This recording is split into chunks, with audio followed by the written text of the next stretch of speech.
반갑습니다. 지소입니다. 역시 묵직합니다. 팍스 제품을 또 샀어요. 왜 후진대 매력이 있는 거지? 뭐 뜸들일 거 없고 바로 뚜껑 땁니다. 뜯으면서 얘기하면 되죠. 바로 설명서 튀어나오는데 이번엔 설명서를 좀 읽어봐야 될 것 같아요. 스카시톱은 은근 위험하거든요. 여기 추가 주문한 팁들이 들어있는데 하나는 안 나오는 것 같고 위쪽에 건 잘 나오네요. 꺼내봤는데 뭐 그렇습니다. 일전에 산 팍스 보르반과 수준이 다르지 않아요. 뭐 나름 광내라고 요런 게 들어있는데 요걸로 광내다간 장롱 하나 짜고 칠순잔치 열어야 될 것 같고 전반적으로 우수하다고 할 수는 없는 물건들이 아주 가득합니다. 그나저나 이거 왜 안 나오는 거지? 결국은 스티로폼을 부셨어요. 요즘 시국이 어떤 시국인데 아직도 이런 두툼한 스티로폼을 쓰는 건지 친환경에 아무 관심이 없는 것 같고 함이 나왔는데 열어보니까 아까 본 거랑 같은 거네요? 이게 추가 주문하는 부품이 50개짜리랑 100개짜리가 있어서 100개짜리를 주문했거든요. 그냥 50개짜리 2개가 오는 거였다. 구입하실 분들은 참고하시기 바랍니다. 본품은 무게도 있고 뭐에 꽉 껴서 잘 안 나오더라고요. 그래서 바닥에 놓고 꺼내줬습니다. 또 부품이 있길래 좀 보다 보니까 이걸 마이터 게이지라고 넣어놨네요. 뭐 퀄리티 모르고 산 거 아니니까 그러려니 해줍니다. 부품은 됐고 본품이나 까봐야죠. 뭐 이것저것 둘러보다 보니까 이게 뜬금없이 아이보리색 고무 같은 게 붙어있더라고요. 근데 만지니까 까맣게 변합니다. 근데 신기한 게 비비니까 기침이 나옵니다. 뭐지?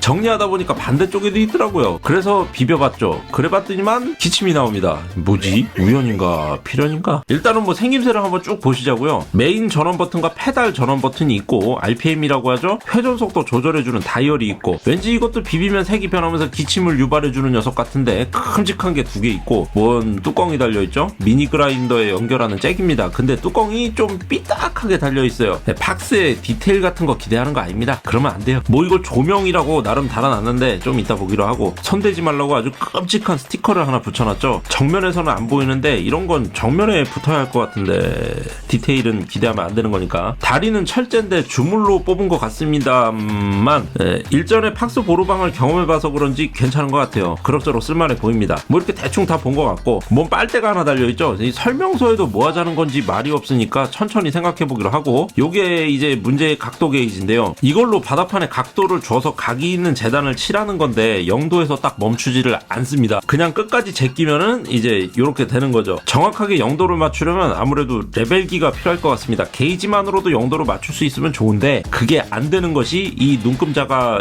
뭉툭하다. 끝이 좀 뾰족했으면 그거에 의지해서 맞춰보겠는데 디테일에 민감한 분이라면 레벨기로 맞추시는 게 좋을 것 같습니다. 뭐 이 정도면 외관은 충분히 본 것 같네요. 나중에는 결국 뜯어내고 쓰게 될 것 같지만 안전덮개를 일단은 달아줍니다. 저는 스카시톱을 쓰다가 사고가 나는 걸 실제로 본 적이 있어가지고 솔직히 이 기계가 좀 무섭네요. 이걸 스패너랍시고 동봉해 줬는데 그나마도 맞지가 않아요. 그래서 끄트머리를 이용해서 나사를 돌려줬더니만 이렇게 휘어져 버렸습니다. 마이터 게이지는 밀어 넣으려고 했더니 뭔가 걸리더라고요. 무슨 장치가 되어 있나 해서 봤더니 그냥 이렇게 올려놓으면 되는 거였습니다. 끝으로는 그냥 쑥 나가버리는데 몸쪽에서는 살짝 걸리면서 안 빠져나오더라고요. 나름 스토퍼 역할을 하도록 이빨이 하나 나와있나 하고 봤더니만 그냥 도색한 페인트가 뭉쳐있었다. 없는 디테일이 있다고 자꾸 오해를 하게 만드네. 아울러서 마이터 게이지 끝은 아주 날카롭습니다. 이 손톱 정리 기능이 있어요. 이 뒤통수 쪽 홈에도 마이터 게이지가 들어갑니다. 물론 이렇게 놓고 자르다가 다른 걸 자르게 될 확률이 높죠. 추천하는 자세는 아닙니다.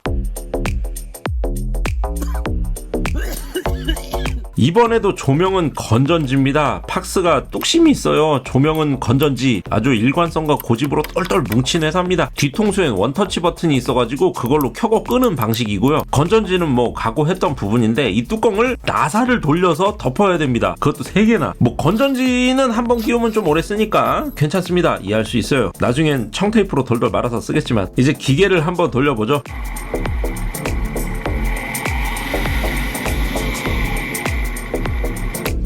페달은 나름 괜찮습니다. 재질은 후져도 일렉기타 쳐보신 분들이라면 나름 쓸만하구만 할 정도쯤 될 것 같아요. 메인 파워가 들어와 있는 상태에서 페달 버튼을 켜면 기계가 일단 멈추고 그때부터는 페달을 밟아야만 작동합니다. 이게 중요한 이유가 목재가 틀어지거나 머리카락, 이어폰 줄 같은 게 끼어서 사고가 발생됐을 때 손으로 기계를 끄려고 하면 자재에서 손을 떼게 되잖아요. 그러면서 자재까지 날아다니면서 사고가 더 커지게 되고 심각한 부상을 입게 됩니다. 그래서 페달은 스카시톱의 생명과도 같죠. 있었죠. 요거는 팍스 정품 톱날이 아닌 날을 쓸 때 이어붙이는 어댑터인 것 같습니다. 이 기계의 문제점은 어댑터가 아니라 소모품에 있는데요. 모터 브러쉬를 주기적으로 교체해줘야 한답니다. 그것도 4군데에 들어가네요. 과연 1, 2년 뒤에 이 물건의 브러쉬를 국내에서 구할 수 있을지 불안하게 만드는 부분입니다. 더 당혹스러운 점은 타이밍 벨트도 교체해줘야 한다는 거죠. 이건 제 사견입니다만 적당히 이걸로 버티다가 소모품 교체 시기가 오면 그냥 좀 고급 스카시톱으로 넘어가는 게 맞겠다 싶습니다. 그래서 소모품은 추가 주문 안 했어요. 자리는 일단 여기에 배치해줬습니다. 팍스는 팍스끼리 모여있어라 이런 의미인 거죠. 나름 또 같이 있으니 깔맞춤이 돼서 그런가 좀 이뻐 보이기도 하고, 스카시톱으로 처음 만들어 볼 물건은 테이블소용 푸시스틱으로 정했어요. 밀대라고도 부르죠. 저는 별 대단한 작업을 하는 것도 아닌데 왠지 푸시스틱에 욕심이 많습니다. 마침 이 자투리판에 푸시스틱 4개가 들어가길래 약간씩 다른 형태로 잡아서 만들어 보기로 했죠. 작업 방식은 흔히 미싱이라고 부르는 재봉기와 사실상 똑같다고 보면 됩니다. 재봉기는 천조각의 실로 자수를 놓지만 스카시톱은 목재를 잘라낸다는 게 다를 뿐이죠. 속도가 아주 빠르진 않은데 스스로 진동 억제가 안 돼서 자꾸 기계가 움직이네요. 요건 좀 잡아줘야 할 것 같고, 이렇게 기다란 도안을 딸 때 끄트머리에 걸리면서 회전이 안 되는 경우가 있을 수 있는데요. 스카시톱 작업은 은근히 작업자가 점점 집중하면서 몰입하게 되는 경향이 있습니다. 그래서 자꾸 톱날에 더 가깝게 손과 얼굴을 가져가게 되는데, 그러다가 특히 여성분들의 경우 머리카락이 빨려 들어가면서 사고로 이어지는 수가 많아요. 여성분들을 포함해서 머리를 기르는 분들은 필히 뒤로 머리를 묶고 작업하시고, 유선 이어폰이나 실밥이 나와 있는 장갑, 소매가 늘어진 상의 등은 벗어놓고 작업하시는 게 안전에 도움이 될 것 같습니다. 이렇게 간단하게 모양을 따냈고요. 위치를 제대로 다시 잡아줬죠. 이 스위치를 돌려서 작업할 나무판을 꾹 눌러줄 수 있는데요. 너무 꽉 누르면 잘 이동이 안 돼서 원하는 모양을 따내는데 오히려 방해가 됩니다. 적당히 눌러주고 작업을 하니까 목재의 진동은 확실히 줄어드는데 그 진동을 기계가 다 먹다 보니까 본체가 더 심하게 움직이네요.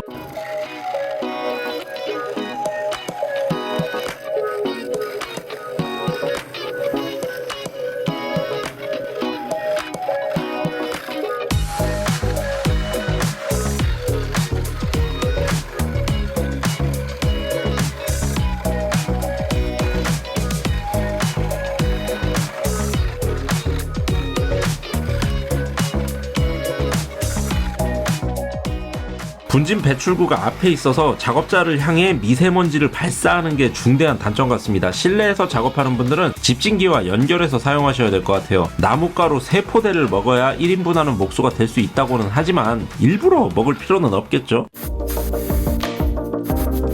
이번엔 미니 그라인더를 연결해 볼 건데요. 가장 기초적인 샌딩 작업으로 시작해 보려고 합니다. 우선 팁과 본체를 이어주는 콜렛 부분이 심각하게 허약한 것 같고요. 힘을 꽉 줘서 잠그면 금방 망가질 것 같네요. 그리고 그라인더를 돌리면 무조건 톱날도 같이 돌아갑니다. 하나만 돌리는 건 구조상 불가능한 것 같고, 어쩔 수 없는 경우가 아니라면 굳이 쓸 기능은 아닌 것 같습니다.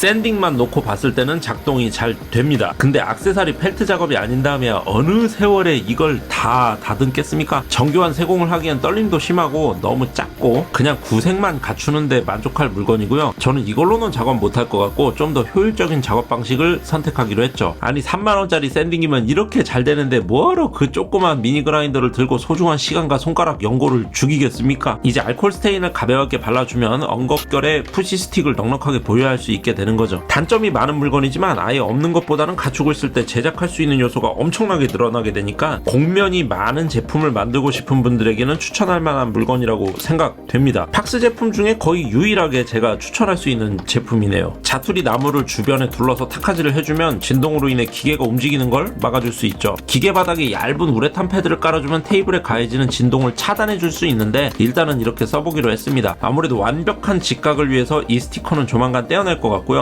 톱날 텐션 조절기라든가 여기 있는 팁 보관함 같은 거는 별 의미 없어 보여서 리뷰에서 제외했습니다. 앞으로 사용 빈도가 높을 것 같으니 자주 보여드리고 그때그때 느낌을 전해드리기로 하죠. 그럼 저는 다음 영상으로 또 인사 올리겠습니다. 시청해주셔서 감사합니다.